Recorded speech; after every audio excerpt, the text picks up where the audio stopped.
Good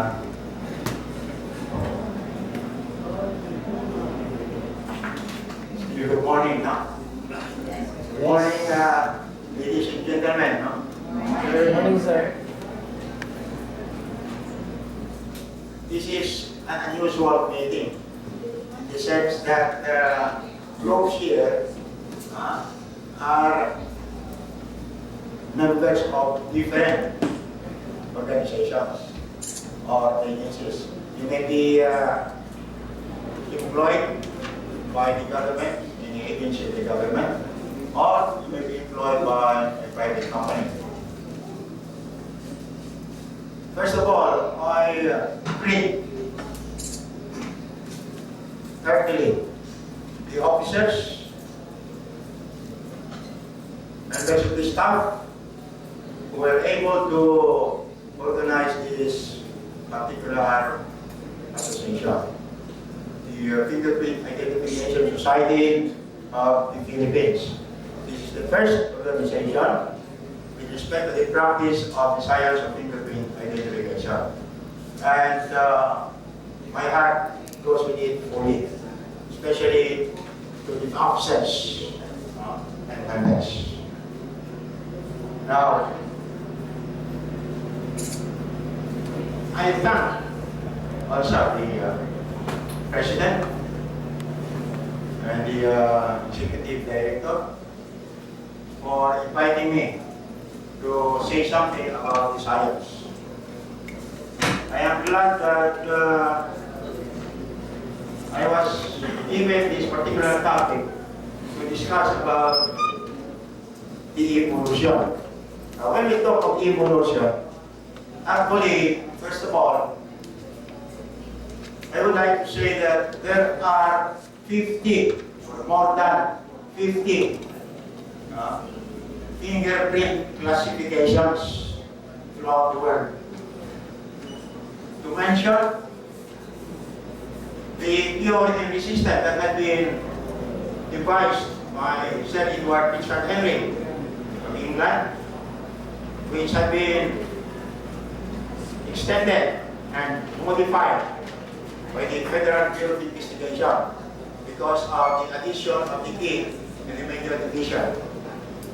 There is what we call the GASTI system of fingerprint classification that is used by the Russians. We have the PATIR system to show that to you later on. The difference on how this particular fingerprint classification differ from the other classifications, especially with respect to the classification that had been introduced, or devised and introduced, I would say, by the Federal Bureau of Investigation.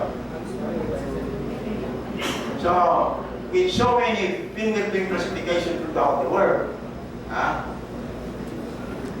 we have selected the so-called FBI, Henry Galton FBI fingerprint classification. Why it is called Henry Galton FBI fingerprint classification? Because it was Galton who was responsible for naming the three families of fingerprint patterns. And it was Sir Edward Richard Henry who was able to complete the so-called Henry fingerprint classification, which is composed of 4 divisions: the primary classification, secondary classification, the subsecondary, and the final classification. Why it was modified and extended by the Federal Bureau of Investigation?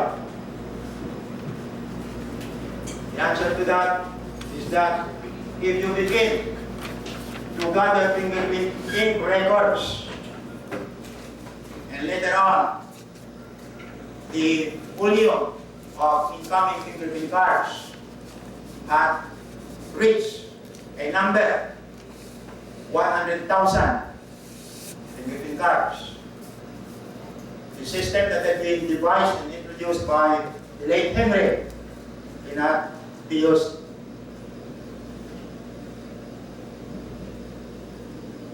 because of the number that had amounted to 100,000. So, the FBI has expanded or modified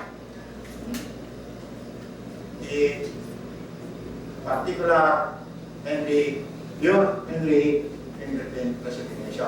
As a matter of fact, when I say FBI classification, the addition of the key in the major division are actually like is compared within the 4 divisions. There is a sober extension with the use of the numbers where the patterns belonging to the loop type patterns on the 6 fingers in deriving the subsecondary classification, and the WCTX with respect to the word patterns that are found on the 6 blocks. 3, 2, 3, 4, and then 6, 7, 8. Because in deriving the subsecondary classification, we are concerned of the 6 blocks.